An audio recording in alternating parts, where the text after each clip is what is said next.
Welcome our next speaker. I welcome Rohan Sheth. Rohan is a lead process and quality manager at 𝐁𝐫𝐶. We are here to listen about unlocking potential, leveraging generative AI for enhanced productivity and business success. A very warm welcome to you, Rohan, Thanks, Dipti. and over to you. Yes. Should I share? Yes, we can see your slides. You can see my screen, isn't it? Yes, yes. Okay, someone is. Do I need to admit I see this? Okay, but maybe I can You ignore can that. ignore those because Yeah. you're the host. You will keep getting that. Yeah, okay. I will put this in presentation mode. Do you see my screen still? Yes. Yeah. Thanks, Dipti, and welcome to the session, everyone. On my behalf, thanks to ATGTR for having this and having me to present this. Okay. The topic states we want to unlock this potential of using generative AI for increased productivity and business success. So what does all this title mean? But before that, a bit about myself, Rohan Sheth, working with 𝐁𝐫𝐶, as we call it. And I work on several different topics within the organization, namely cybersecurity, customer experience, and pertaining to this session, thing about productivity. So we'll try and see how we can, or how we are trying to unlock this whole potential. It's never complete. Yeah. It's a 30-minute session that we have, and I'll try and keep some time in the end for asking questions. This probably is quite well known, but I still thought we can start with this background in terms of this overall focus on productivity and Gen AI. This is such a beaten topic, and so many people, so many research and companies are doing this. But I've highlighted a few of the most ambitious targets that Gartner and IDC are putting forward over here in terms of the whole potential of Gen AI and productivity.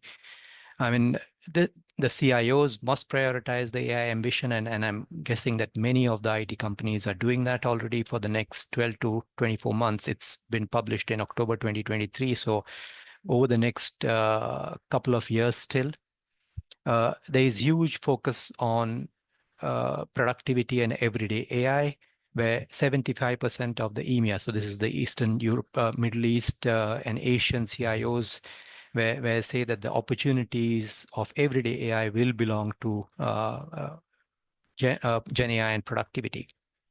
IDC has put phenomenal numbers over here. It'll drive $1 trillion increase in terms of productivity gains by 2026. This is just absolutely huge.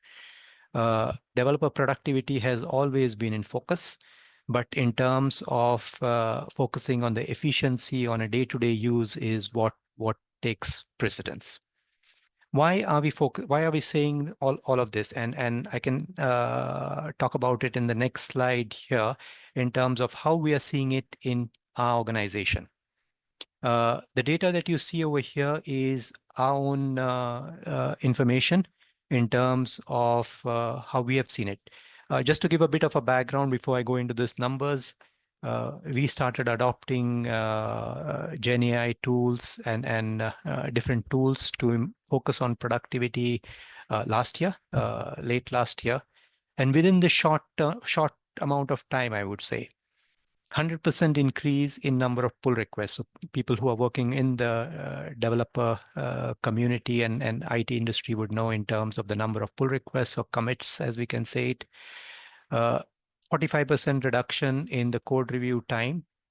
84% use of Gen AI among our developer community almost on a daily or weekly basis. We have also seen a 23% increase in throughput efficiency. So in this case, we measure throughput as, say, something like work items, which is user stories or bugs or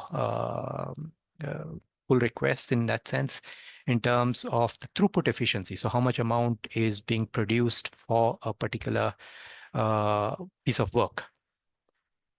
100% increase in the automation and total unit test code coverage. Again, exceptionally high number in terms of from a certain level to uh, uh, doubling it. And then in terms of the code quality, you can see this 17% reduction in high severity code smell. So this is just focusing on one part of the coding aspect in that sense. What does this indicate? So if I say, for example, keep this slide on and say these for us are something like leading indicators.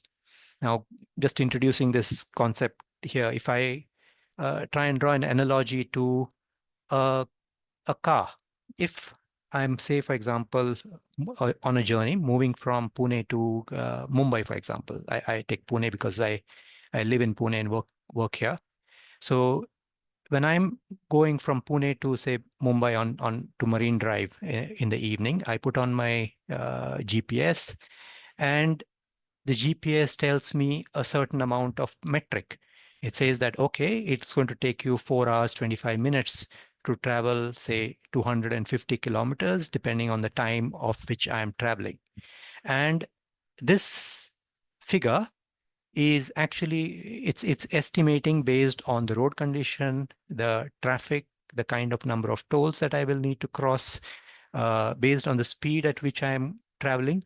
And then it is predicting my certain output. If I had to actually travel in the early morning, maybe this 3.5 hours would have been a bit lesser, maybe 2.5 hours, because the traffic conditions are changing. If as I move on traveling, I take a break, which was not planned for inside, and then it automatically will adjust the time in which I'm going to reach my destination. This is conveying certain amount of, it's leading me to the output that I'm looking for. So it's giving me immediate response as I drive. If I slow down my car, then the amount of time that is going to take for me to reach my destination is going to be higher. Or if I increase the speed of my car, then it's going to be lesser. Again, of course, depending on the traffic conditions. These metrics that you see over here in terms of the IT industry or in terms of our software development are leading indicators. It is 23%, for example, is indicating how much amount of work items I'm able to produce to achieve a certain outcome. So it is useful. And once I reach, say, for example, my destination, I can look at my car and say, okay, it gave me 20 kilometers per hour as one of the metric, or I drove 257 kilometers in maybe 3 hours, 47 minutes. So this metric, which conveys something. And I ask a question that, is this enough from a business perspective? I mean, for my immediate journey of producing a certain amount of product, drawing the metaphor of trying to reach my destination using a car, is that enough? Probably the answer is yes, in terms of that particular small product or small journey that I took. But from an overall business perspective, is this enough? And that is what we will try and decode in going forward. I put this as a business dilemma because now we are saying that we have increased our engineering productivity. Is this always going to lead me to increased revenue per product? Maybe, may not be always. Is an increase in engineering productivity going to lead me to more loyal or satisfied customers? And if we try and say, for example, trying to take the car analogy, if this engineering productivity is considered as the number of kilometers per hour or number of kilometers per liter in terms of the mileage that this car has given me, for this automobile company, is this going to cause more loyal or satisfied customers? Probably not enough, in the sense mileage is one aspect of it. Maybe they want more safety. Maybe they want more features to be delivered. So in that sense, so it's not necessarily that we talk about getting more loyal and satisfied customers just by increasing my engineering productivity. So maybe a certain team within the organization is just working on the mileage part of it, but is it going to cause motivated, engaged employees across the whole organization? Not always equal to that. That is what is our take. Does the engineering productivity lead to better work efficiency? Maybe, may not be, but it is not necessarily that it gives us better work efficiency across the whole product development life cycle, if we can say it that way. Does it cause better quality features? Again, yes and no is the whole dilemma. And that is where the topic is in terms of, are we able to use the increase in engineering productivity to drive complete business value? Business value that can be seen in terms of revenue, as you see over here, more satisfied customers, better satisfied employees in terms of engaged and happy employees, better work efficiency in terms of, is the pipeline, is the whole cycle working smoothly, and does it give me better quality features? It's not always the case. This, what you see on the screen, we can introduce. I talked about leading indicators in the earlier slide. This can be more in terms of lagging indicators for the business, or lagging indicators for the whole development life cycle in a way. These are important, and it is critical to actually measure all of these in terms of giving us a more reliable and a more fruitful outcome to the whole system. What is it that we then have to do to make sure that we always have this development productivity leading to business gain? Well, this is our take in this whole thing. If we look at this wheel over here, which is product development productivity, which is what we are focusing on, which is what all these various Gartner studies and IDC studies have been talking about, where we say that, okay, focus on this, get higher productivity using Gen AI, but what if we produce more which doesn't have business value for the customers? What is it that is the product management working in sync with this whole product development wheel? If this moves together and we are able to produce features, we are able to produce more capable and more product items or more features which are beneficial for the customer, does a sales life cycle move in sync with these two to put this in the market? So maybe the market that we want to look at in terms of the target audience, who is it that is going to buy this? Is the, say, for example, we work in the care industry, so are the hospitals, are the social workers, are the laboratories which work on this ready to accept this particular features? Do they have the capability and the capacity to actually provide, buy this? If these three wheels move together in synchronization, it really translates into business gains, and we'll see what those how we are trying to make this possible. So this is our take on how the whole development productivity needs to move to create a business value and business gain for the organization. The other anomaly of this is this whole thing about Gen AI, and well, some may agree, some may not agree, but Gen AI is not always a silver bullet for us. Yes, it does. It is the latest trend, and we are adopting it, but this is not the whole and the ultimate truth. This needs to work very, very closely with something that I now show to you here. And I will try and connect it also to this car analogy in a moment. Our take over here is that productivity, we are introducing a concept of not just engineering productivity, but something called as productivity index. Now, what's this index about? We say that don't only just think about throughput or efficiency in terms of number of work items or number of certain, say, user stories or features that are produced for a unit amount of time, but consider several factors. If those factors are then taken up, depending upon the organizational ambitions, and also in terms of our capability to actually determine those, assign weights to each of those factors. And we see it through the example a bit later, but this is just explaining the calculation logic here. So assign the weight so that we sum it up to 100. And what we have now gone on to do is for each of these factor, sorry, determine the actual value of the factor over a period of time. So for example, after 6 months or a year, or maybe on a monthly tracking basis, find out what this actual value of each factor is. Compare it against the target or the max value. So if it's percentage, then max is 100. If you have an internal target, we compare it against that. Excuse me for the voice.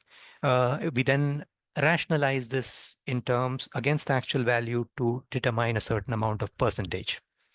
Once this rationalization is done, calculate the weighted score, which will be basically rationalized value into the weight of each of the factor that you see over here, and then sum it up to give a total weight, which is what we call as productivity index, which can range from 0 to 100.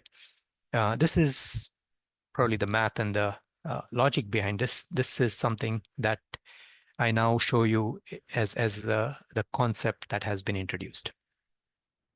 Throughput change. Look at this. So this is the efficiency. Look at this as, say, for example, the number of kilometers per liter that this car industry or automobile industry is now driving.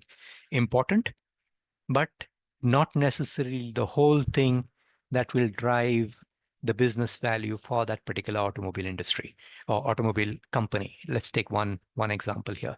So kilometers per liter is what we take, and we are taking throughput change using again introducing this space framework. If the space framework is the industry standard for productivity, which is classifying productivity across these 5 dimensions: satisfaction and well-being, performance, activity, collaboration and communication, which stands for C, and then E is the efficiency and flow. So we're trying to map and make sure that this productivity index is taking one bit or the other from each of these space dimensions, framework dimensions. So throughput change, taking the analogy to the car, number of kilometers per liter, has a certain weight, and we calculate the score based on the logic that I just mentioned in the earlier slide. So based on the rationalized value, target, and things like that.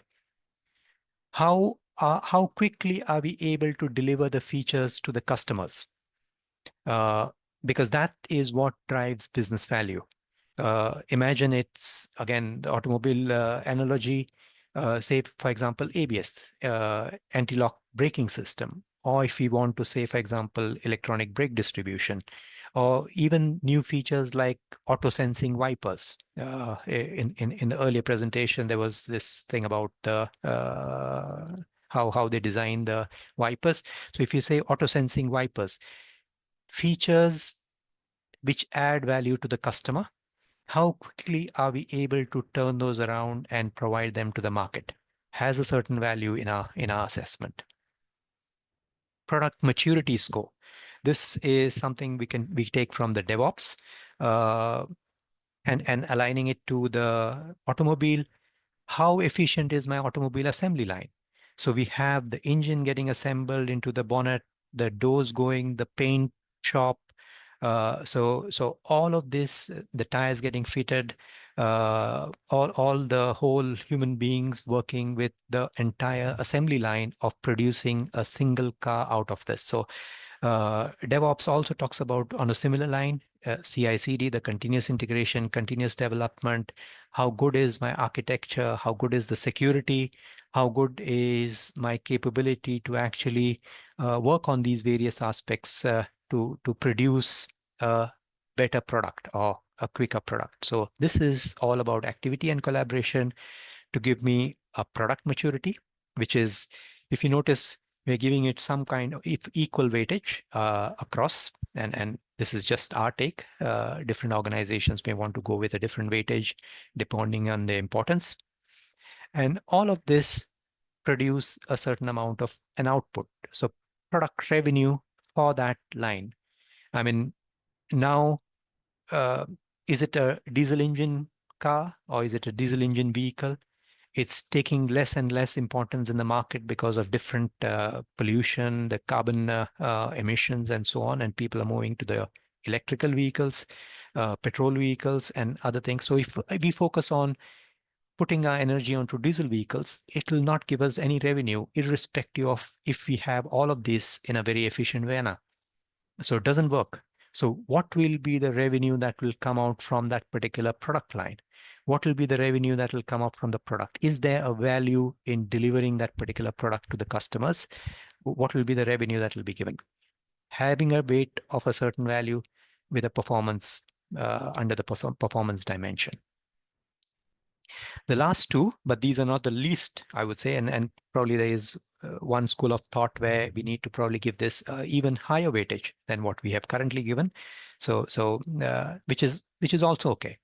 But customer satisfaction in terms of how satisfied is that customer with this product line, and this can be we need to be acceptable. Like for example, I may like a bright yellow car, which is my indicator of customer satisfaction. Whereas my wife may want more safety related features. Or are there 6 airbags in it or 8 airbags in that particular car?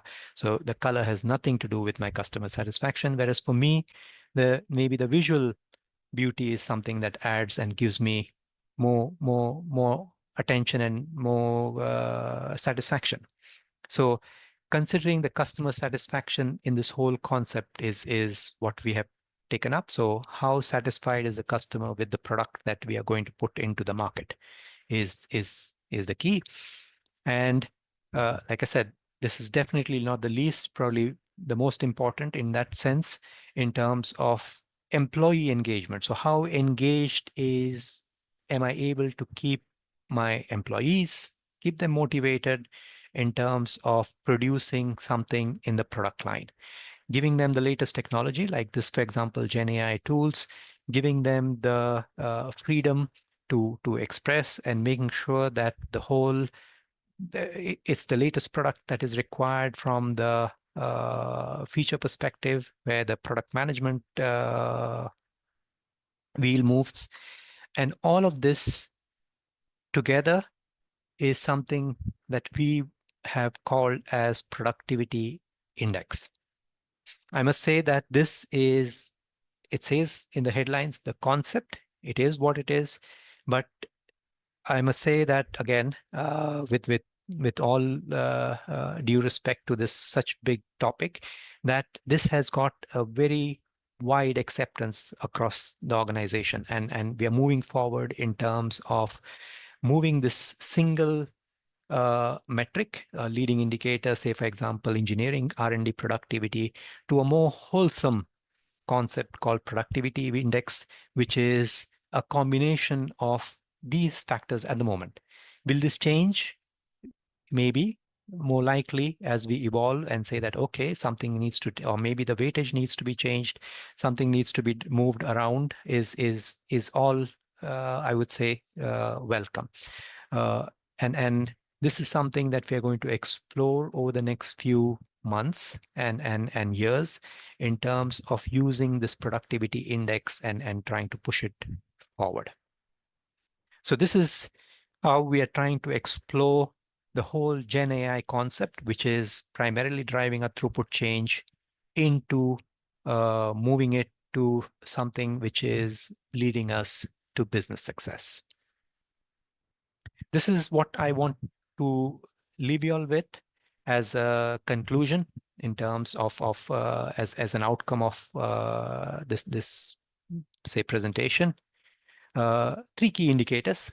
Gen AI tools definitely accelerate the speed of development and code quality that we have seen. Absolutely no doubt on that, and we can vouch on that. The business gains is not so simplistic. These are realized when sales, product management, and product development move in sync. So we need to have the whole gears working together to provide benefit to the customers. Only then we see concrete additions in terms of revenue, customer satisfaction. The more customers are satisfied, the more engaged employees we get, because we then grow in our business.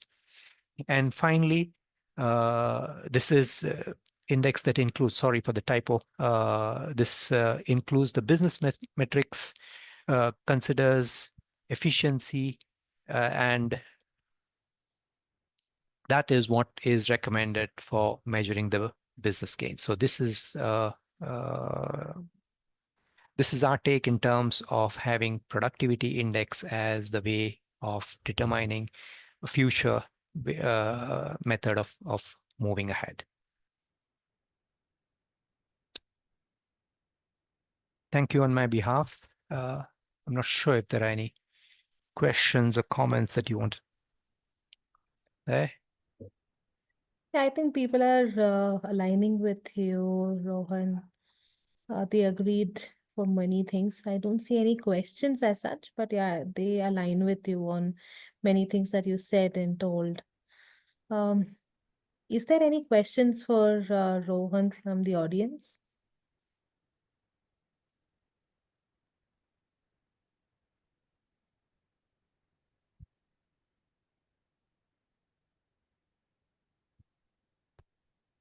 Okay. Thank you so Thanks, much. Rahul. Thank you Yep. for joining us on a Sunday and sharing your thoughts about how we can leverage GenAI to enhance the productivity. Thank you for all the stats that you really showed. Thank you so much. Thanks, Dipti.